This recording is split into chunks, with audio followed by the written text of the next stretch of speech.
Buenas noches. Buenas noches. Son las 19 horas, en punto de este viernes 22 de mayo de 2020. Estamos en el Palacio Nacional de México, en la Ciudad de México. Vamos a iniciar la conferencia de prensa diaria, la número 81, sobre la situación de COVID, la pandemia causada por el nuevo coronavirus SARS-CoV-2. Y hoy nos vamos a centrar en el informe técnico, algunos de los elementos que comentamos semanalmente, incluyendo el número de pruebas realizadas, y abrimos a preguntas y respuestas. Le pido al doctor Alomía si es tan amable de presentar. Mucho gusto, señor secretario. Muy buenas. Y también la parte temática, nos acompaña nuestro querido amigo, el maestro Zoe Robledo, director general del Instituto Mexicano del Seguro Social, para comentar sobre una iniciativa que él mismo explicará en unos momentos. Bienvenido, querido Zoe. Bien, pues muy buenas noches con todas y todos. Estamos aquí nuevamente para actualizar el panorama epidemiológico, tanto internacional como nacional. Estamos en el día 61 de la Jornada Nacional de Sana Distancia. Queda todavía una semana completa, que es la siguiente semana, de la Jornada Nacional de Sana Distancia, recordando que las acciones, las intervenciones de sana distancia no terminan en sí con la Jornada Nacional de Sana Distancia, sino que entonces ahora vendrá un nuevo esquema regionalizado que ya se ha presentado en ocasiones y durante la próxima semana se estará reforzando la información en base a una semaforización que tendrá como objetivo precisamente definir cuáles son las actividades que pueden realizarse dependiendo del color del semáforo. 84 conferencias vespertinas, esta es la número 84. Bien, veamos la siguiente diapositiva donde actualizamos el panorama internacional. Si vemos los porcentajes, realmente se han mantenido muy estables durante toda la semana, inclusive los casos confirmados en los últimos 14 días, es decir, el motor de la pandemia se ha mantenido alrededor de 25%, mientras habíamos visto un descenso de este porcentaje desde que estábamos en el 50% y ahora está en el 25%, ya tenemos casi unos 5 días en donde se ha mantenido en esa proporción, es decir, que un cuarto de los casos a nivel mundial continúan todavía siendo activos en los 14 días. Los porcentajes de América se mantienen similares, incrementos que han variado por encima y por debajo levemente del 50%. El que sí ha tenido una reducción importante en función de la pandemia activa es la región de Europa, con 25.3%. Veamos cómo se actualizan las cifras nacionales el día de hoy. Lo vemos en la siguiente diapositiva. Son 210.070 personas las que ingresaron a protocolo de estudio, es decir, que han sido clasificadas como casos sospechosos de COVID-19 y se les ha tomado una muestra para poder confirmar o descartar. ¿Cómo va este proceso? 113.742 de estas personas ya salieron negativas, es decir, tuvieron un resultado negativo, se descartó la presencia de SARS-CoV-2 en sus vías respiratorias, pero así también 62.527 fueron confirmadas al virus y por lo tanto entonces confirmadas a COVID-19 y tenemos todavía 33.801 muestras que pertenecen a personas sospechosas que estaríamos esperando un resultado. Sin embargo, podemos ver que la epidemia activa y se ha mantenido prácticamente siempre alrededor de un quinto de la cantidad de casos confirmados totales. El día de hoy, 13.347 personas que salieron confirmadas, pero que tuvieron inicio de síntomas en los últimos 14 días. Esta es la epidemia activa en México.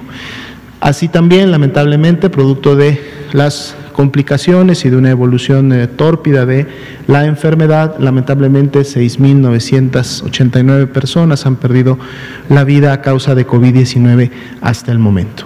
Veamos la siguiente diapositiva, en donde vamos a ver esta carga acumulada distribuida en las entidades federativas.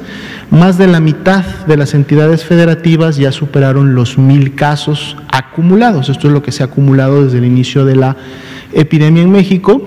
Siguen siendo solo 3 los estados, esto viene siendo desde prácticamente una semana, 10 días, los que se mantienen solamente por encima de 3,000 casos acumulados. 48.9 la incidencia por 100,000 habitantes para la República Mexicana. La siguiente diapositiva vamos a ver la distribución en orden descendente y con los números totales. Ahí podemos ver también los colores que corresponden a cada una de las escalas de este rango de casos. En la siguiente diapositiva veremos ahora sí solamente los casos confirmados con inicio de síntomas en los últimos 14 días, es decir, esta es la epidemia activa en México, y aquí vemos que realmente la gran mayoría de los estados, estamos hablando casi del 70%, son estados que todavía se mantienen en un rango que está entre los 100 y los 500 casos. Entonces la gran mayoría todavía está en esta fase de epidemia activa, todavía en estos rangos, y vemos muy pocos colores oscuros en el mapa. La siguiente diapositiva veremos en orden descendente también, y podemos ver también los colores de las escalas para que ustedes puedan tener el dato completo. Ahora sí, en la siguiente diapositiva viene la distribución por tasa de incidencia acumulada, es decir, con base poblacional, en donde siempre comentamos que los colores más oscuros representan a los estados que en estos últimos 14 días, del 9 al 22 de mayo, tienen la mayor actividad en relación a la transmisión y por lo tanto a la afectación en la población. Y son estados que en su momento han mantenido estas características. Algunos estaban inclusive en colores más oscuros hace una semana, hoy empiezan a tener colores más claros, lo cual evidencia que están disminuyendo su carga, más sin embargo otros empiezan a pintarse de colores más oscuros, y esto es lo que vamos a estar viendo un poco en la alternancia, recordando que la epidemia en México es asincrónica, es decir, hay entidades federativas que entran antes al pico epidémico o a la subida grande, y cuando están en su bajada otros lo están haciendo. En la siguiente diapositiva veremos la tasa de incidencia distribuida por entidad federativa, y tenemos básicamente las mismas dos entidades federativas de varios días que han mantenido la mayor tasa: Ciudad de México, Tabasco, y ahora tenemos a Yucatán en este tercer lugar. En la siguiente diapositiva vamos a ver la distribución de las 6,989 defunciones por fecha de ocurrencia, es decir, por la fecha en que fallecieron, y así también podemos ver en el color naranja claro aquellas defunciones que todavía tienen pendiente un resultado de su prueba de laboratorio y que por lo tanto podrían incrementar esta cifra que tenemos el día de hoy.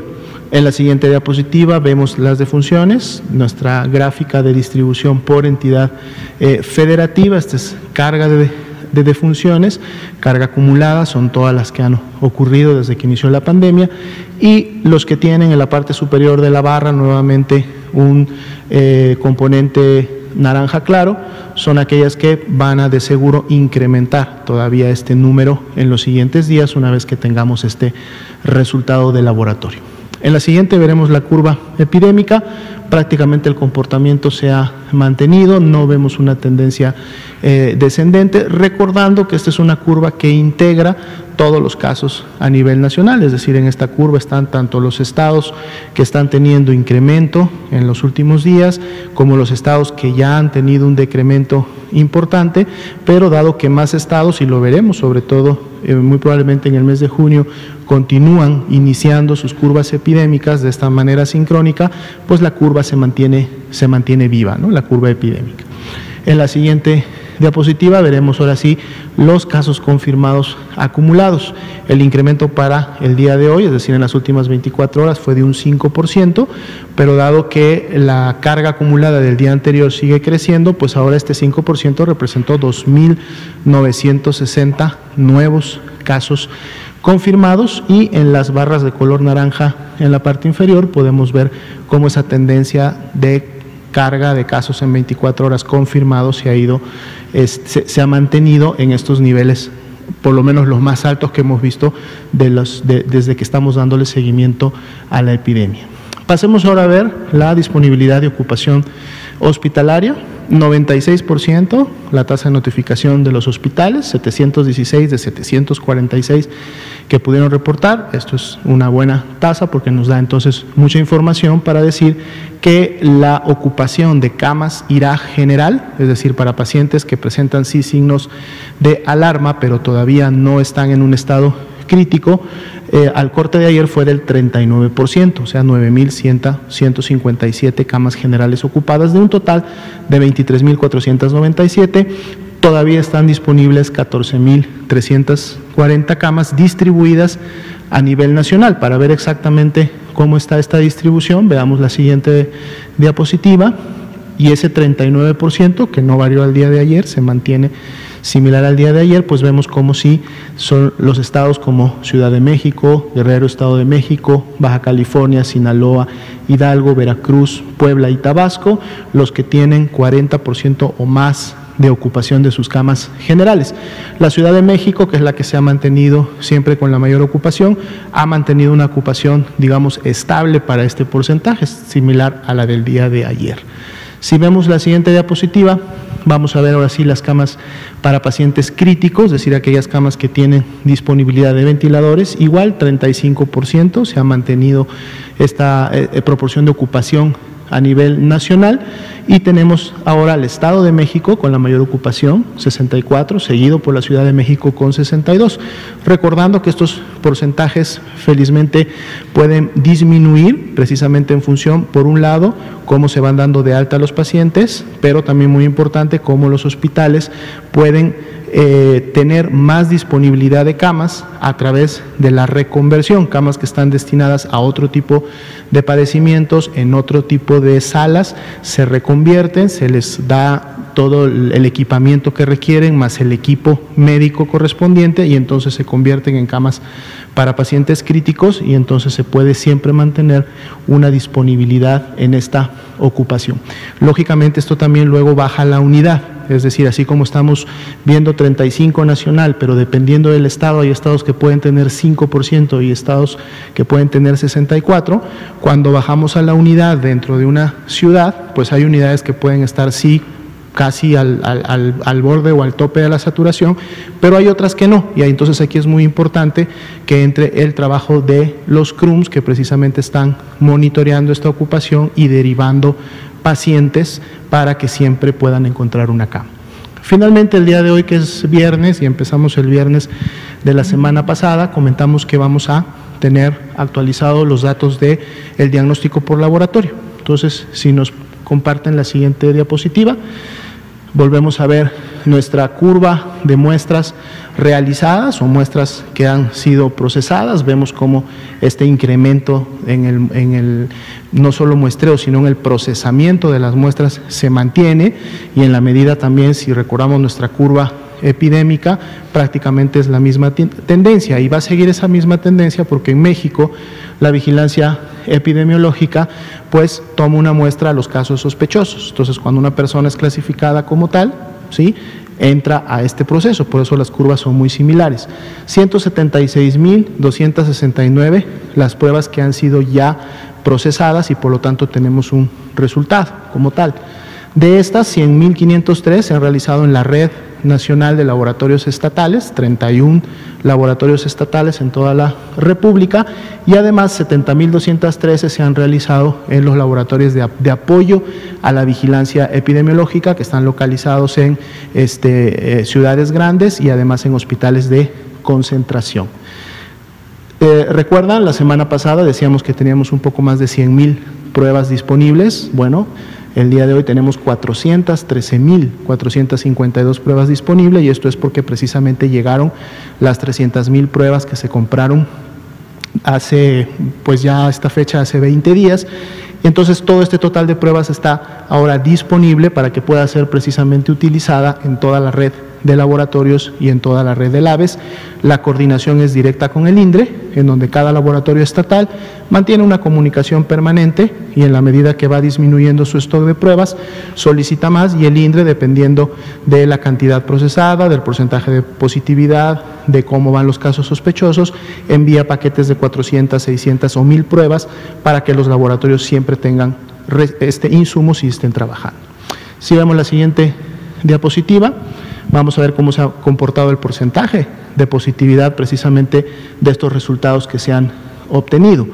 En las barras de color claro son la cantidad de pruebas que resultaron positivas, lo cual también vemos que en la medida que avanzan las semanas epidemiológicas hemos tenido más casos positivos, llevando, por ejemplo, en la semana 19 a prácticamente 13,000 resultados. Sin embargo, es interesante ver que en la línea verde lo que vemos es precisamente el porcentaje de positividad. Y vemos cómo el porcentaje de positividad de alguna manera se ha estabilizado desde la semana 17, 41, 40, 41 y en la última 39. Vamos a ver cómo cierra esta semana. Ese 39 todavía se puede mover en función de todas esas pruebas que están pendientes de un resultado y que entonces nos dirá. Pero un 40-41 nos quiere decir que de cada 10 personas que están desarrollando signos y síntomas respiratorios, 4 son COVID. Las otras 6 pueden ser otros virus respiratorios como influenza o como virus que circulan normalmente en las comunidades, pero esto es lo que tenemos hasta el momento. Y en la última diapositiva resaltamos aquellas pruebas que se han realizado fuera de la red de laboratorios estatales y fuera de los labs, y que es una contribución también que en su gran mayoría, como podemos ver en la barra central, realizan los laboratorios privados. Hasta el momento los laboratorios privados que reportan sus resultados al Instituto de Diagnóstico y Referencia Epidemiológico, al corte del 21 de mayo, del día de ayer, reportaron 30,472 resultados positivos. ¿Sí? Es importante que, lo explicamos la semana pasada, pero lo volvemos a recalcar, hablamos de resultados positivos y no hablamos de casos o de personas confirmadas con la enfermedad, por lo tanto no podemos tomar este dato y directamente sumarlo al dato que damos día con día. ¿Por qué? Porque estos son resultados positivos, ¿sí? No sabemos en este momento si esas personas tenían o no tenían síntomas. Si no tenían síntomas, la clasificación es de portadora, no de caso. Caso es la persona que expresa sintomatología y por lo tanto enferma, es decir, tiene COVID-19. Recordemos que el virus es SARS-CoV-2 y su identificación es saber que SARS-CoV-2 está colonizando la vía respiratoria. Pero si la persona no desarrolla enfermedad, no tiene COVID-19, porque COVID-19 es la enfermedad que produce el virus SARS-CoV-2. Y lo otro es que muchas de estas personas pudieran también haber demandado atención en unidades que muestrearon de manera institucional y por lo tanto podría haber una duplicidad. Comentarles que el día de ayer en la mañana se tuvo una reunión con toda esta red de laboratorios privados que está validado por el INDRE y ya se está implementando. Ayer se les presentó el nuevo sistema de notificación de sus resultados, para que entonces en este nuevo sistema ahora sí se va a notificar el nombre completo del paciente y se va a notificar la sintomatología. Por lo tanto, ya con esta nueva herramienta informática, ahora sí los resultados que nos vayan dando los laboratorios privados, podremos saber cuáles son casos y con el nombre completo podremos saber que no están duplicados en la base institucional y entonces sí tendremos un dato que en su momento podremos sumar a la estadística total de casos confirmados a nivel nacional. Sería todo, señor secretario. Muchas gracias, doctor Alomía. Le pido amablemente al maestro Zoe Robledo si nos presenta este importante tema que hoy queremos compartir con todas y todos ustedes. Claro que sí, doctor López-Gatell. Muy buenas tardes a todas, a todos. Déjenme contarles, todos los días a las 6 de la mañana en el gabinete de seguridad habitual que sostiene el presidente López Obrador con el equipo de seguridad. Ya desde hace varias semanas estamos integrados en dicho gabinete, el gabinete de salud, el doctor Jorge Alcocer, el doctor López-Gatell, su servidor, el director del ISSSTE, el director del INSABI.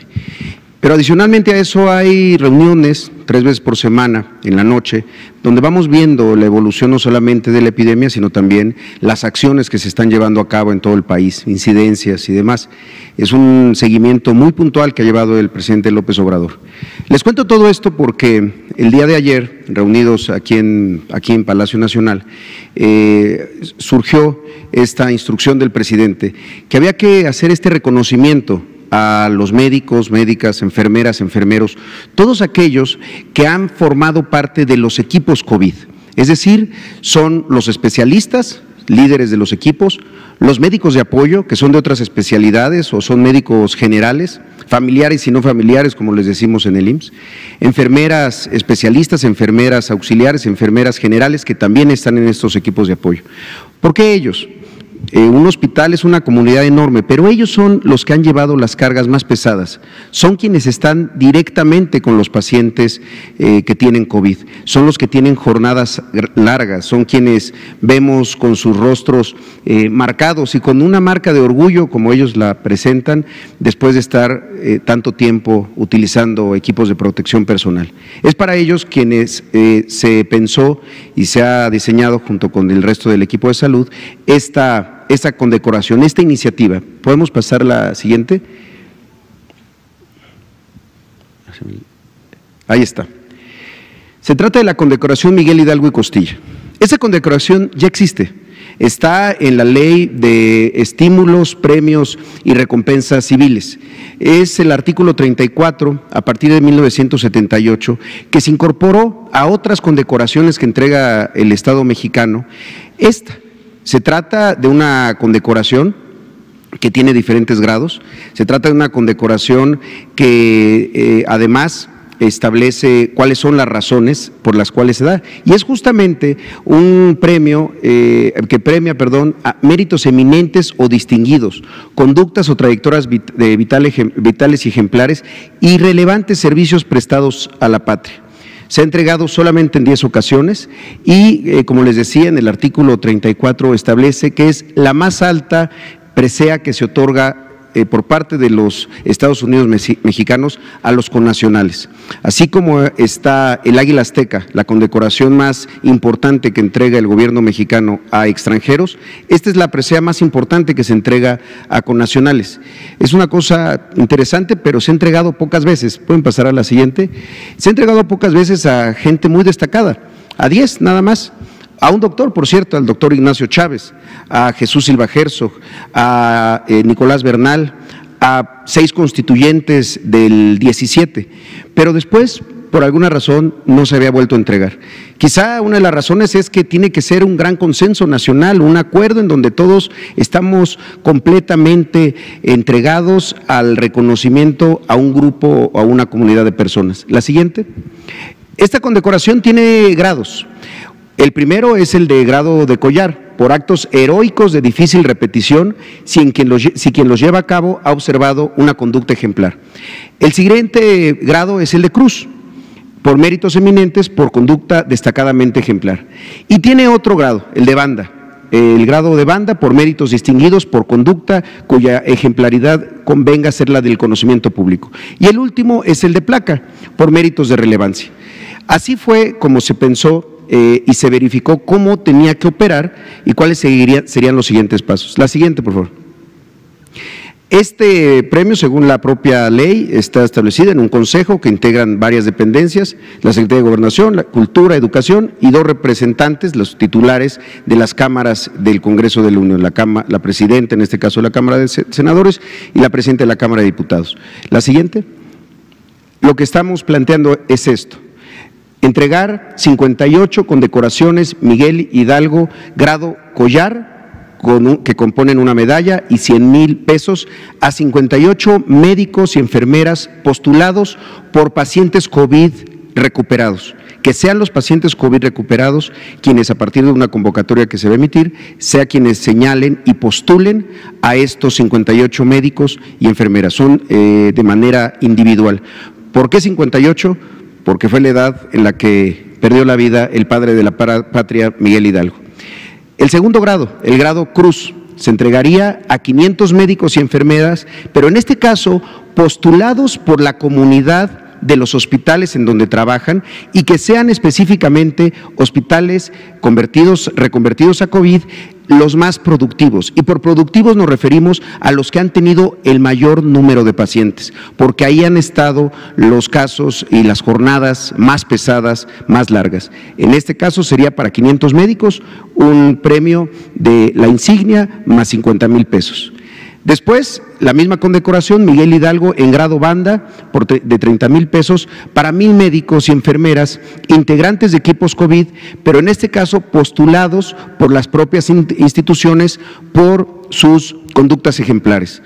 No necesariamente son de los hospitales que han tenido mayor intensidad, mayor productividad, mayor número de casos, pero que ha habido historias ejemplares de personas que han hecho cosas extraordinarias, fuera de cualquier norma, fuera de su espacio de confort, y por eso estamos pensando en 1,000. Y por último, la condecoración en grado placa, que es una placa metálica, como así lo dice, y 25,000 pesos, pero en este caso no para individuos, sino para los equipos COVID. Un equipo COVID en general está compuesto por alrededor de 16 personas, un médico especialista, líder, 3 médicos de apoyo que pueden ser generales, de otras especialidades, médicos familiares también, y el personal de enfermería, enfermeras especialistas, enfermeras generales y auxiliares.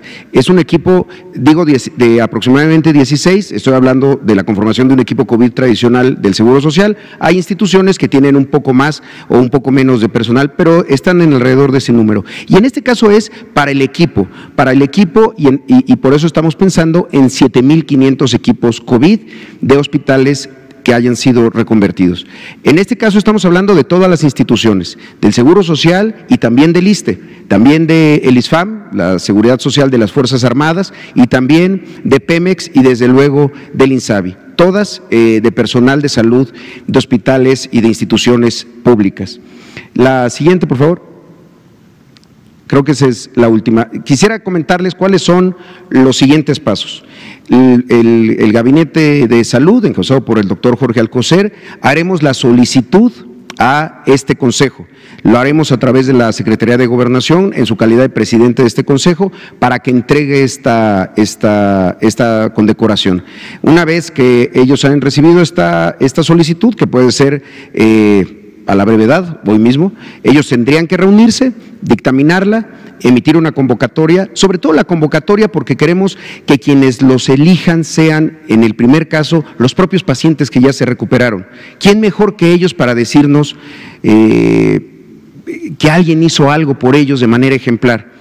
También para que se pueda hacer una convocatoria para las propias comunidades de los hospitales y también en el caso de las instituciones para poder hacer un proceso de selección de estos casos ejemplares. Quiero decirles que la intención es que a la brevedad se puedan empezar a entregar estas condecoraciones. No solamente es la parte económica, que no deja de ser importante, es sobre todo el reconocimiento del Estado mexicano a sus compatriotas, a sus patriotas trabajadores de la salud. Y nos acaba de comentar el señor presidente que los recursos para estas condecoraciones vendrán de los fondos que tiene el Instituto para devolver al pueblo lo robado. Es decir, ¿qué mejor fin puede tener un bien que fue subastado, que tuvo su conversión a numerario, como dicen ellos, que reconocer a estas personas? Pero también el reconocimiento de la más alta distinción, porque eso es lo que debemos de pensar de ellos, la más alta distinción para los más altos mexicanas y mexicanos, los servidores públicos más excepcionales que hemos visto en las últimas épocas. Sería todo por mi cuenta, doctor López-Gatell. Muchas gracias a todos. Muchas gracias, maestro Zoe Robledo, director general del Instituto Mexicano del Seguro Social. Como muy elocuentemente señala el maestro Robledo, esta decisión, esta propuesta directamente del señor presidente y que gozó del consenso inmediato de no solamente los funcionarios y funcionarias del sector salud, sino de todo el grupo de trabajo que estamos participando en la respuesta, en coordinar la respuesta al COVID. Como estamos conscientes de lo que están viviendo todos los días nuestras compañeras y compañeros trabajadores del sector salud, que están en los hospitales, en particular quienes están en la acción directa. Para nosotros, el nivel administrativo central, pues tenemos nuestras particularidades en el campo de trabajo, pero en todo momento estamos conscientes de lo que implica la confrontación con una realidad muy compleja, muy difícil, muy estresante, como lo hemos señalado repetidamente aquí. Hace unas pocas semanas que vinieron nuestros colegas del tema de salud mental y hablaron precisamente de la importancia de cuidar a quienes nos cuidan. Y este reconocimiento, en su momento, sabemos que cualquier forma o expresión de reconocimiento pudiera tener sus límites, pero nos parece fundamental y le parece fundamental al presidente, y coincidimos absolutamente con él, que toda la sociedad debe tener claro a estas personas heroicas que nos han cuidado y nos siguen cuidando todo este momento. Entonces, por eso es este reconocimiento. Y conforme esto vaya transcurriendo, pues se irán dando detalles. Y quiero destacar también la importancia de que el maestro Zoé Robledo sea quien fue designado a propuesta del secretario de Salud, por supuesto con el respaldo del presidente y con el consenso de todos nosotros, como quien fuera la persona encomendada de coordinar esto y hacer una propuesta estructurada, que la tuvo de manera inmediata y efectivamente la presentó esta mañana en el Gabinete de Seguridad. Le agradezco también de manera directa. Gracias, maestro. Pues vamos a pasar entonces a la sección de preguntas y respuestas. Vamos a empezar con Carlos, con Bianca, con usted por acá, y nos vamos, Dulce Soto, y aquí nos vamos.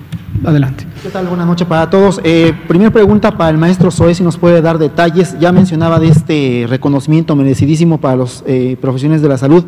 ¿Cómo se va a entregar de forma, a partir del día de mañana, se va a entregar en una ceremonia global aquí con el presidente de la República, aquí en Palacio Nacional? ¿Cómo va a ser la entrega de este reconocimiento? Gracias.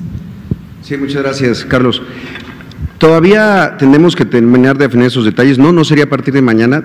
Todavía se tiene que convocar a la reunión de este consejo. Son cosas muy rápidas en realidad. El planteamiento es que pudiera estar la primera entrega para los médicos del ISFAM, es decir, de las Fuerzas Armadas, el 1 de junio. Esa sería la primera entrega de las condecoraciones para el personal de estas instituciones, y después la Seguridad Social, Pemex, el ISSSTE, nosotros en el Seguro Social, y después el INSABI. Pero como lo ha dicho el doctor López-Gatell, vamos a seguir dando detalles al respecto en los próximos días. Yo sé que a lo mejor no tiene el tema preparado. Si nos puede traer para la otra intervención que lo invite el doctor Gatell, este procedimiento que están efectuando en el Seguro Social con plasma, sí, es muy prometedor, muy interesante precisamente lo que se está haciendo, y creo que es importante que la gente lo conozca, devele mitos. Obviamente yo sé que ahorita el énfasis es el reconocimiento, pero ojalá y nos pueda en alguna otra oportunidad traer esta parte, a ver si lo invita el doctor Gatell. Y la tercera para el doctor Gatell, si nos puede hablar un poco de este calendario que se va a poner ya en vigencia, este semáforo el 1 de junio. Ayer hubo junta precisamente con el Consejo aquí en Palacio Nacional, muy noche. Estábamos por ahí viendo las fotografías que bastante noche salieron ustedes de aquí de Palacio Nacional. Si nos puede hablar un poco de los avances que ya se tienen o de lo que ya se ha ajustado respecto a este semáforo que se va a poner en marcha este 1 de junio. Gracias. Con mucho gusto. Efectivamente, al menos en promedio 2 a 3 veces por semana, además de las otras reuniones que tenemos diarias o varias veces al día con los distintos grupos de trabajo, con el Comando Operativo COVID, y que tiene el mando unificado de todas las instituciones federales que trabajamos en COVID. Tenemos varias otras reuniones. Tenemos, por ejemplo, la de los martes con las y los secretarios de salud estatales, y tenemos la que 2 veces o 3 a veces a la semana con el presidente y el propio grupo de trabajo. Esta fue la de ayer por la noche. Lo que vemos en general es el avance de la respuesta. Presentamos la situación epidemiológica, estado por estado, ciudad por ciudad. Presentamos las proyecciones de matemáticas que nos elaboran, y siempre les agradecemos a las personas expertas en el campo académico de las matemáticas que coordina el CONACYT, y también le agradecemos a la doctora Álvarez Builla. Se presenta el abastecimiento de insumos, se presenta la capacidad de respuesta, la ocupación hospitalaria, el uso de los ventiladores, se garantiza que lleguen los ventiladores, etcétera. Es decir, se pasa lista de todos y cada uno de los elementos y los pasos a seguir. Ayer, en concreto, dado que lo del semáforo ya fue discutido, ya fue delineado y ya fue publicado en el diario oficial, en el acuerdo secretarial del 14 de mayo, ayer no entramos en detalles sobre el semáforo. Sin embargo, la pregunta es muy oportuna, además de importante, porque hoy a las 12 del día lo que sí tuvimos fue una videoconferencia con los 7 o 6 gobernadores de la megalópolis y la jefa de gobierno, que también la Ciudad de México es parte de la megalópolis. Hidalgo, Tlaxcala, Puebla, Querétaro, Ciudad de México, Estado de México y Morelos, los 6 gobernadores y la jefa de gobierno. Y conversamos sobre el semáforo. Entonces presentamos los pormenores de la iniciativa de nueva normalidad, de acuerdo a lo que está publicado en el diario oficial, y los detalles sobre cuáles son los criterios que se usarán para el semáforo. Enseguida el subsecretario Ernesto Acevedo, subsecretario de Industria y Comercio, habló de algunos detalles que tienen que ver con la actividad económica y sus consecuencias sobre la actividad o la economía social en esta región, y el maestro Zoe Robledo, acompañado de sus colaboradores, presentó nuevamente detalles sobre el lineamiento de seguridad sanitaria en el trabajo. El propósito principal de la reunión fue el diálogo, recabar la impresión que tienen en este momento la jefa de gobierno y los 6 gobernadores y buscar oportunidades de no solamente consenso, sino de trabajo colaborativo. El área de la megalópolis es un área que, desde el punto de vista de dinámica poblacional y por consiguiente de dinámica epidemiológica, se comporta casi como una sola entidad, aunque existen asincronías en la presentación de las epidemias. Esto quiere decir, en el Valle de México tenemos una epidemia más activa, mientras que en el resto de las entidades federativas la epidemia de esta región apenas va empezando.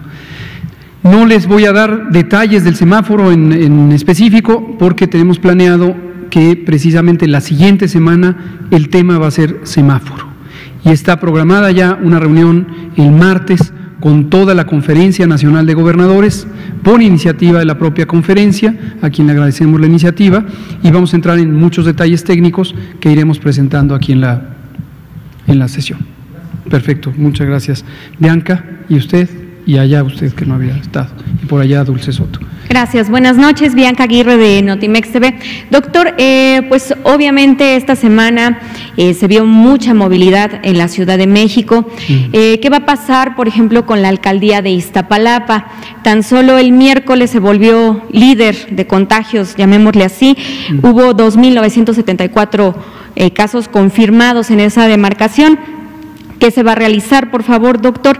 Y para el maestro Zoe Robledo, en este reconocimiento que se busca hacer al personal médico, ¿se harán también, por ejemplo, premios para todo el personal que está en activo, este personal médico que está en la primera línea? Muchas gracias. Buenas noches. Adelante. Sí, por favor. Muchas gracias. Sí, Bianca, la verdad que todo el personal, todos, incluso también y destacadamente también de los que quizá no están atendiendo pacientes COVID, pero están atendiendo otras partes del hospital en la consulta, o están trabajando en los triage o las TAOTS del Seguro Social que atienden a los familiares. Todos ellos forman parte de un equipo, y en el caso del Seguro Social tienen 2 estímulos, 2 formas de reconocerlos que forman parte del contrato colectivo de trabajo. Uno es los bonos, un bono COVID diseñado específicamente para esto, pero también notas de mérito, que como su nombre lo dice, es una nota que estimula conductas meritorias. En este caso, en el Seguro Social, a partir de ciertas acciones pueden llegar a acumular hasta 19 notas de mérito. Cada nota de mérito más o menos son como un día adicional de aguinaldo, y es una forma de reconocimiento al trabajo, pero eso es para todos, tanto el bono como las notas de mérito. Y si me permite el doctor López-Gatell, una muy buena noticia de viernes que se las quiero compartir. Hoy fue egresada la jefa Fabiana, está ya en su hogar, le mandamos todo nuestro afecto, estuvo hospitalizada algunos días, pero salió, está muy bien y bueno, la queremos mucho, como y a ella en su figura, en su persona, a todas las enfermeras y enfermeros del país. Pero bueno, era la respuesta a la pregunta. Muchas gracias, maestro Ruleo. Sobre la movilidad, nos quedan 8 días de la Jornada Nacional de Sana Distancia, 8 días valiosísimos, 8 días para no desaprovecharlos. En todo el país es importante porque es la jornada nacional, es decir, es una restricción masiva que, como hemos comentado repetidamente, estimamos que podría estar en al menos 76 millones de personas fuera de la circulación del espacio público. En la Ciudad de México, el Valle de México, no solamente la ciudad, sino la zona conurbada en el Estado de México, es aún más importante, dado que la intensidad de la transmisión de esta epidemia es mayor aquí. Y efectivamente nos preocupa apreciativamente muchos ciudadanas, ciudadanos, ustedes comunicadoras y también nosotros como parte del gobierno identificamos o percibimos que pudieron haberse relajado las medidas y la gente empezó a salir. Aquí quiero decir 3 cosas. La primera, la importancia que tiene. Mientras exista este periodo de altísima transmisión, cuando salen las personas a la calle tienen una importante probabilidad de ser contagiadas o de contagiar a otras si es que tienen síntomas o tienen la infección. La segunda es, hoy precisamente con los gobernadores y la jefa de gobierno, comentaban algo que ya han comentado otros gobernadores y quiero hacer un reconocimiento a lo razonable que me parece su inquietud. Cuando nosotros aquí desde el Palacio Nacional, desde la Ciudad de México, comentamos el acontecer nacional y empezamos a hacer referencia de las siguientes etapas de las decisiones de política pública de alcance nacional, puede ocurrir que exista un desfase entre la realidad que vive cada persona, cada familia, cada comunidad y los distintos elementos que hay que planear con anticipación, que hay que comunicar con absoluta claridad, con anticipación. Y ha venido un señalamiento que hoy se comentaba en la reunión con los gobernadores de la megalópolis sobre lo que puede esto complicar a veces la comunicación social en el nivel local, porque, pongo un ejemplo, alguno de los estados pudiera estar con una epidemia apenas en una cuarta parte del inicio de la curva epidémica y nosotros ya estamos hablando de los elementos del tránsito a la nueva normalidad. Es complejo, es muy complejo que no solamente encontrar el punto exacto, el punto óptimo de balance, esto lo hemos dicho también muchas veces, aquí estamos hablando de 2 bienes públicos imprescindibles, la salud y la vida, que son lo prioritario, que quede clarísimo, son lo prioritario, pero también el bienestar social y la economía. Y hemos dicho en todo momento que se trata de hacer un balance. Nadie debe confundirse cuando hablamos de economía, que nos interesa la economía por encima de la salud y la vida. Quien pretenda tener esa idea, le invitamos respetuosamente a revisar la información que damos todos los días aquí. Es un balance. ¿Y por qué es un balance? ¿Y por qué esto no es menor? Porque existen enormes cantidades de personas, la mitad del país, que viven al día, porque vivimos en un país extraordinariamente desigual en términos socioeconómicos. Entonces, estas condiciones de restricción llevan a que las personas que viven al día también tienen sufrimiento, y el sufrimiento, la restricción de movilidad, lleva directamente a que las personas que viven al día no tengan su sustento diario, no tengan con qué alimentarse. Y llevado al extremo, eso también afecta la salud y puede afectar la vida. Entonces, es muy complejo dar a entender esto, porque cada quien vive la propia realidad. Quien tiene un familiar en el hospital, quien ha perdido a un familiar por COVID, es completamente comprensible que su enfoque sea en el tema del sufrimiento que tiene. Y existe desde luego, completa simpatía, empatía por el sufrimiento humano en este caso. Quien no ha tenido enfermedad en la familia y quien vive al día y no tiene el sustento diario, sufre una angustia extrema de ver a sí mismo, a sus familiares, a sus hijos e hijas no tener el sustento diario. Y también merece empatía y merece respeto y merece simpatía. Entonces, es muy complejo, pero hay que entender en todo momento que las dos cosas se tienen que cuidar y que en México y en el mundo entero es muy difícil encontrar el punto exacto de balance. Entonces, termino diciendo lo de Iztapalapa, pues sí, efectivamente no es deseable para el control de la epidemia que las personas salgan de casa, y el mensaje es completamente claro: quédate en casa, todavía nos quedan 8 días de la Jornada Nacional. Y termino diciendo, cuando termine la Jornada Nacional de Sana Distancia, que será el 30 de mayo próximo, no quiere decir de modo alguno, por favor ayúdenos a transmitir este mensaje, no quiere decir en modo alguno que volvemos a la normalidad y que salimos todos a la calle y que salimos a hacer todas las actividades. Ese es el propósito del semáforo. La mayoría de las grandes ciudades amanecerán el 1 de junio en el color rojo del semáforo. Y esto implica que continúan las restricciones de las actividades que ocurren en el espacio público, tanto laborales como sociales como escolares. Entonces, que quede este mensaje claro, y lo vamos a estar repitiendo por esa razón al dar detalles sobre el semáforo. Por favor, usted. Sí. Gracias.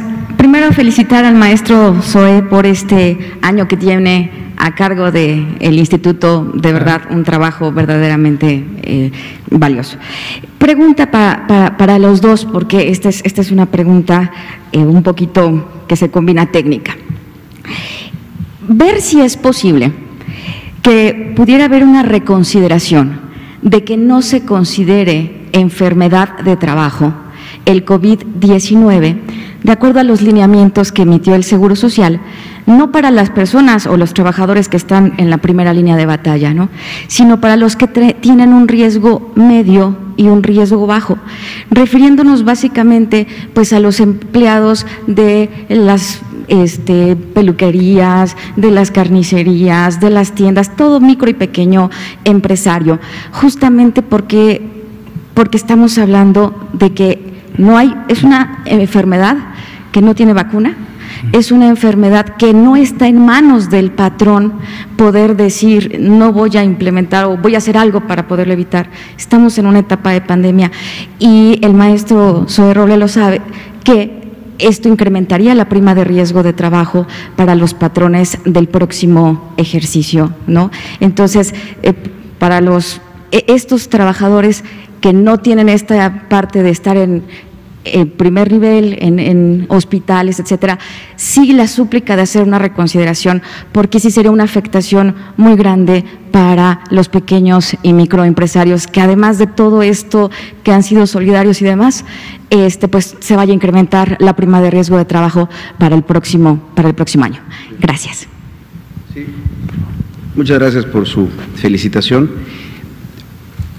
Justamente como lo ha comentado el doctor López-Gatell, toda esta etapa se trata de balances, equilibrios. Y uno de los grandes equilibrios es la corresponsabilidad. Efectivamente, el Seguro Social podría tener una posición respecto a los centros de trabajo, en donde de manera coercitiva, digámoslo así, buscara decirle a las empresas que en caso de que ellos se llegara a ver un brote, contagios y demás, efectivamente se declarara el riesgo de trabajo, la enfermedad del trabajo, y entonces el incremento de la prima. Y es una facultad que a la cual no se puede renunciar. Pero en esta etapa, en este sano retorno, es clave la confianza. El presidente lo ha dicho muchas veces: nada por la fuerza, todo por la razón. Y en este caso la razón es la que debe de privar. Y la razón debe de ser, sobre todo para las empresas, En los momentos en los que vayan a empezar a retornar gradual, prudente y de manera segura a sus actividades, a que se hagan cargo de lo que eso implica. Por eso es que están los lineamientos que conllevan un protocolo de autoevaluación. No estamos planteando que solamente hasta que se evalúe todos y cada uno de los 78 puntos de comprobaciones que se puede iniciar, porque queremos confiar en los empresarios que se harán cargo del cuidado, de la seguridad y sobre todo, lo más importante, de la salud de sus trabajadores. En ese sentido, creo que si tenemos esa lógica de corresponsabilidad, entonces no tendría por qué pasar el tema de la enfermedad del trabajo.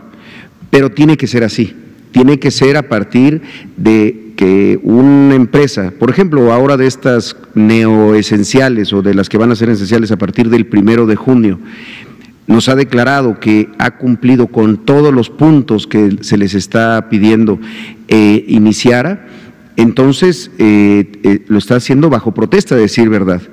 Y es una verdad que nosotros estamos asumiendo de manera plena. Si no trabajamos así, entonces va a ser muy difícil garantizar que el retorno sea realmente seguro y sobre todo sea sano, así como la sana distancia, el sano retorno. Pero es parte de la nueva normalidad, que cada quien haga lo que le corresponde y que cada quien realmente sea rigurosísimo a la hora de emprender un protocolo, de declararlo y sobre todo de implementarlo. Si esto es así, no tendríamos por qué considerar la enfermedad del trabajo. Y esperemos que así sea en la mayoría de los casos. Gracias. ¿Cómo se puede no considerar riesgo de trabajo, como lo dice la compañera, que no sea o que no esté implementado como enfermedad del COVID? Si el mismo doctor Hugo Gatell ha comentado que el 90% de los mexicanos nos vamos a infectar de alguna manera. ¿Sí? Entonces, eso yo pienso que sí sería un poquito… Pero aquí estamos hablando específicamente de los centros de trabajo y los contagios comunitarios. Pues aquí están dos grandes epidemiólogos, yo he ido aprendiendo nada más, pero no necesariamente ocurren en el centro de trabajo. Es diferente que uno se contagie de manera comunitaria, en el hogar, en la calle, en la vía pública, en cualquier otro espacio, y otra cosa es que el contagio a partir de la mala implementación de protocolos o la ausencia de los mismos, entonces un contagio se convierte en un brote y un brote genere problemas y saturación de hospitales. Nosotros somos los primeros interesados en que eso no ocurra, porque partiendo que todos los trabajadores de ese centro de trabajo son y tienen regularidad en su aseguramiento en el Seguro Social, en el momento que estos contagios ocurrieran y en el caso de que se pusieran graves, nosotros vamos a atenderlos. Por eso este equilibrio es tan importante para nosotros. Pero en ese equilibrio, en este momento, el bien público que se está ponderando, además del bienestar y la economía, es por encima de todo la salud. Entonces, por eso es que se tiene que hacer esa valoración. Ahora, en el caso en el que nosotros tengamos, a partir de las incapacidades y de otras evidencias, que alguien no hizo su trabajo, aunque lo haya declarado así a la autoridad, entonces el riesgo de trabajo no va a ser opcional, va a ocurrir. Gracias, maestro Robledo. Le damos la palabra a usted. Nos seguimos con Dulce Soto. Gracias. Muy buenas noches. Juan Hernández del periódico Basta del Grupo Cantón. Muy bien. Nada más una rápida pregunta, chiquita. En el caso de los trabajadores de las Fuerzas Armadas, ¿cuántas, en este caso, condecoraciones están planteando que se entreguen? Y bueno, ya hablando de condecoraciones, ¿estaría la jefa Fabiana en esta primera lista? Gracias. Chiquita. La distribución es a partir de cómo se generen las convocatorias y demás. Son condecoraciones para todas las instituciones, porque cada institución pues se tiene un número específico de equipos COVID, de personal y demás. Ya son detalles que creo que vamos a ir desarrollando y presentando aquí. Y yo creo que a eso ya correspondería justamente a la forma como se haga la convocatoria. No nos podemos adelantar a nada todavía. Gracias, maestro Robledo. Dulce Soto, y usted, si nos da tiempo. Son las 19:54. Gracias, buenas noches. Doctora Lomía, quiero preguntarle, ¿cuándo podrían ya presentar la plataforma en la que los laboratorios privados van a poder registrar ya los resultados positivos que emiten? Si, no sé, el próximo viernes quizá ya podríamos tener esos resultados, o cuándo estiman que ya se puedan sumar a la estadística de los casos, por favor. Es posible que el próximo viernes podamos estar dando ya un primer corte de esta plataforma. El día de ayer, la plataforma ya está lista, precisamente la reunión del día de ayer fue para hacerlas del conocimiento de toda la red de laboratorios, porque hay dos modalidades. Los laboratorios grandes, que además tienen cadenas nacionales, están en capacidades de poder alimentar la plataforma a través de un web service, es decir, su sistema informático que utilizan en lo particular, simple y llanamente enviará los datos que nosotros les estamos solicitando para poder tener la información. Eso es bueno porque será automatizado y será cortes diarios. Los laboratorios más pequeños que no tienen esta capacidad utilizarán sí una interfase en una página web a través del cual notificarán los datos, las variables que les hemos pedido para tener esta información. Ya el día de ayer, después de la reunión, en el transcurso de la tarde, ya muchos estuvieron enviando la información, solicitando sus nombres de usuario, sus passwords, y la Dirección General de Tecnologías de la Información. Agradecemos como siempre al ingeniero César Vélez por su participación activa en el desarrollo de estos sistemas. Estará entrando ya en estos siguientes días en contacto con estos grandes laboratorios para empezar a hacer el anclaje de estos web services que empiecen rápidamente a transferir la información. Por lo tanto, en ese sentido, es bastante probable que la próxima semana pudiéramos tener ya un avance de este corte. Según los resultados, para comprobar si no hay duplicado, por lo que comentaba de que algunas de esas personas pudieron estar registradas al solicitar atención médica, cuando comprueben esto, estos resultados positivos se van a sumar a la estadística oficial, o sea, tendríamos más casos confirmados.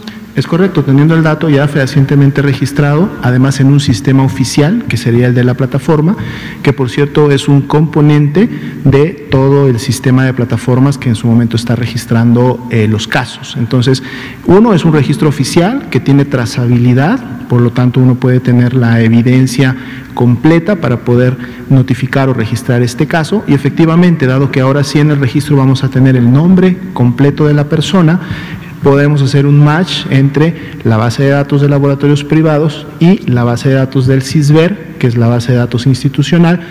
Podemos identificar los duplicados para solamente quedarnos con los casos nuevos, además de que vamos a tener ahora la variable de sintomático, es decir, si la persona cuando llegó a solicitar la prueba lo hizo, uno, por voluntad propia, es una variable nueva que viene, o lo hizo por una indicación médica, es decir, se acercó al laboratorio privado con una indicación de un médico que le dijo, hazte la prueba. Pero además la plataforma registrará si la persona era una persona que tenía síntomas respiratorios o si no los tenía, a lo mejor solamente deseaba conocer si se había contagiado. Gracias.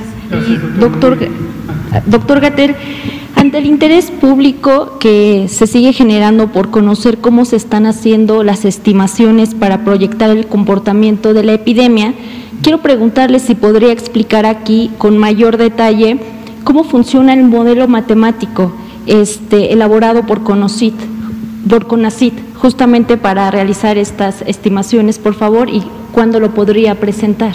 Cómo no, con mucho gusto. De hecho, lo hemos platicado con las colegas matemáticas y matemáticos. Tenemos varios grupos que han trabajado, a veces juntos, a veces de manera independiente, deliberadamente independiente, y nos va a dar mucho gusto poder explicar esto.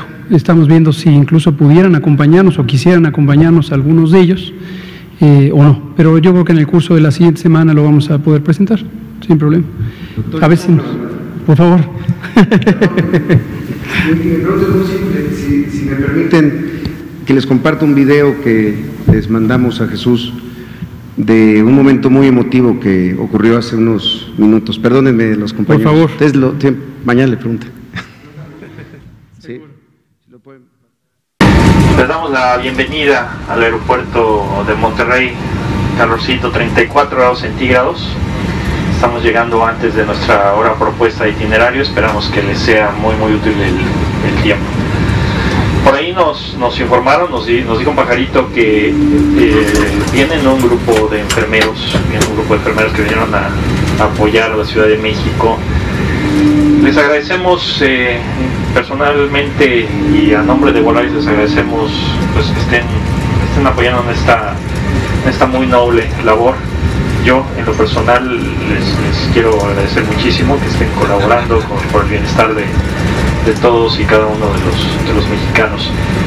Y pues quisiera pedirle al resto de nuestros clientes, si es que sienten simpatía por esta situación de los médicos que están apoyando a otras personas, pues que les regalen un caluroso aplauso. Yo desde aquí, desde la Academia de Pilotos, de verdad les mando un muy fuerte abrazo y más sincero, de verdad se los digo y se los reitero, mi más sincero reconocimiento. Los admiro en lo personal. Gracias, que tengan una excelente tarde, pasen un muy bonito día y hasta luego.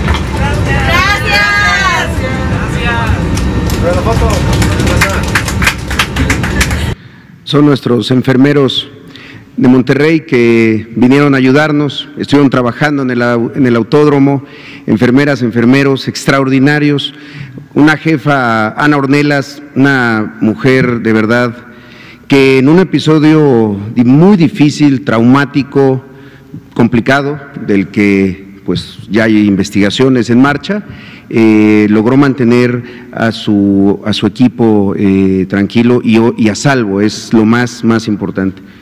Hoy vuelven a Monterrey y yo les quiero compartir, en la mañana su gran preocupación era decir, no cumplimos con nuestra tarea. Yo les dije, la cumplieron y de sobra, porque esto no puede volver a ocurrir y sobre todo porque el ánimo de haber venido a ayudar a la ciudad es la mejor muestra de solidaridad que tienen de manera muy ejemplar, heroica, los médicos, las médicas, los enfermeros y las enfermeras. Por eso se los quisimos compartir, estamos muy orgullosos de ellos. Muchas gracias, maestro Robledo, justo a tiempo. Son las 20:01 horas, terminamos aquí la conferencia, mañana empezamos con usted. Gracias.